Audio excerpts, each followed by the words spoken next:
তিনি ছিলেন মধ্যম আকৃতির সুঠাম দেহের অধিকারী একটি মানুষ। তার চুলগুলো ছিল ঘাড় পর্যন্ত প্রলম্বিত, হালকা হালকা কোঁকড়ানো। তিনি যখন চুলের ভিতরে তৈল দিয়ে আছড়াতেন মনে হতো মৃদুমন্দ ঢেউ দেখা যায়।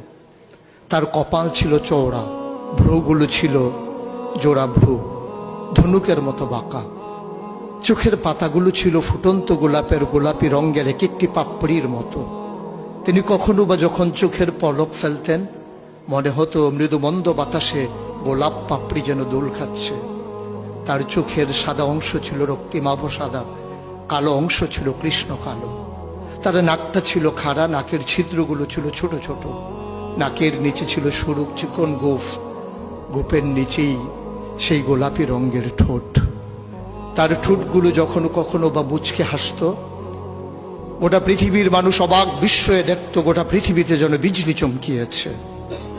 তিনি কখনো বা যখন এই রাস্তা দিয়ে হেঁটে যেতেন, 1 মাস পরেও কখনো যখন সাহাবা হাঁটতেন তার গায়ের জান্নাতি গন্ধ তারা পেতেন।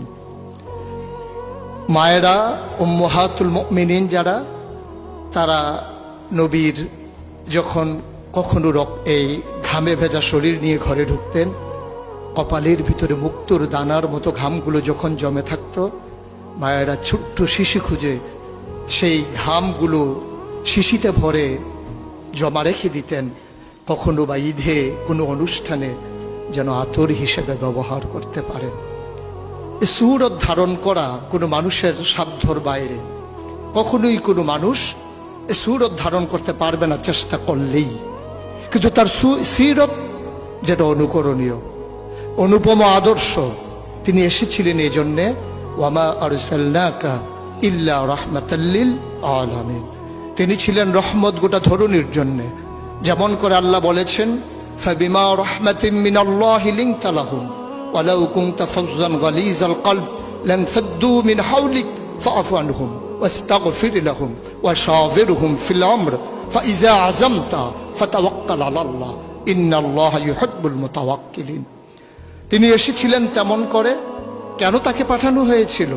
আল্লাহ নিজেই বলেছেন, লাকাদ কানা লাকুম ফি রাসূলিল্লাহি উসওয়াতুন হাসানাহ। তিনি ছিলেন মডেল, তিনি ছিলেন আইডল, তিনি ছিলেন আইকন, তিনি ছিলেন অনুপম আদর্শ, তিনি ছিলেন উসওয়াতুন হাসানাহ। তিনি গোটা মানব জাতির জন্য সকাল থেকে সন্ধ্যা, রান্নাঘর থেকে সংসদ ভবন, তার জীবনের ব্যক্তি জীবন, পারিবারিক জীবন, সমাজ জীবন, রাষ্ট্রীয় জীবন, অর্থনৈতিক জীবন, ইন্টারন্যাশনাল রিলেশন, সকল ক্ষেত্রে তিনি ছিলেন আদর্শ, তিনি ছিলেন মডেল, তিনি ছিলেন আইকন।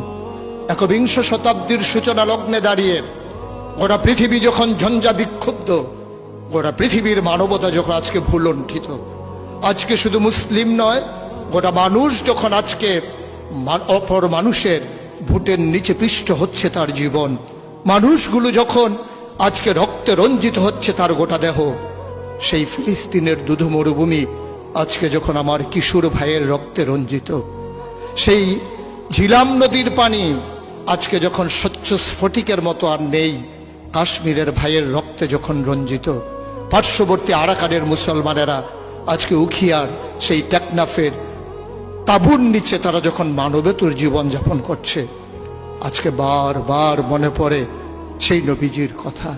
তিনি যদি আজকে আসতেন কোনো একটা ভূখণ্ডে, আমরা যদি দৌড়ে দৌড়ে তার কাছে যেতে পারতাম, গোটা মানবতা যদি বলতে পারতাম মুক্তি চাই, স্বাধীনতা চাই, ভোটের নিচ থেকে জীবন চাই, তিনি হয়তো আঁকড়ে ধরে বলতেন এখানেই শান্তি, চলে এসো উদখুলু ফিস সিলমি কাফা, তাহলেই তোমাদের জন্য প্রশান্তি, তাহলেই তোমাদের জন্য মৃত্যুর, স্বাভাবিক মৃত্যুর গ্যারান্টি।